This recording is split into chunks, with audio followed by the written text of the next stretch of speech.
महाराष्ट्रासह देशात लोकसभा निवडणुकीचे बिगुल वाजतात. सर्वत्र राजकीय पक्ष आपापल्या पद्धतीने लोकसभा निवडणुकीत आपल्या पक्षाचे जास्तीत जास्त खासदार निवडून आणण्यासाठी प्रयत्नशील असल्याचे दिसून येत आहे. त्याच अनुषंगाने नांदेड जिल्ह्यात येत्या 26 एप्रिल 2024 रोजी सार्वत्रिक लोकसभा निवडणूक होणार असून या पार्श्वभूमीवर 1 एप्रिल 2024 रोजी शहरातील कालेजी देवी रणछोड मंगल कार्यालय येथे दुपारी 4 वाजता महाविकास आघाडीच्या कार्यकर्त्यांची बैठक घेण्यात आली. यावेळी मुदखेड तालुका काँग्रेस पक्षाची नवीन कार्यकारिणी घोषित करण्यात आली.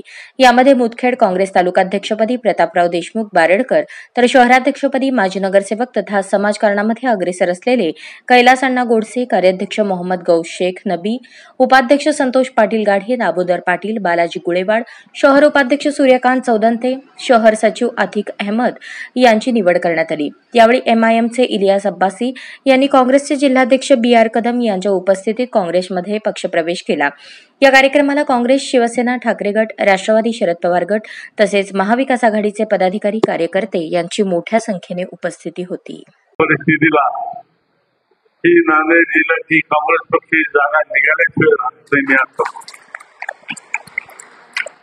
आज मी नांदेड जिल्ह्यातले माझ्या मतदारसंघातले लोकसभा मतदारसंघातले जेवढे तालुके 10 तालुका त्या ठिकाणी जाऊन जेवढे तालुके लोक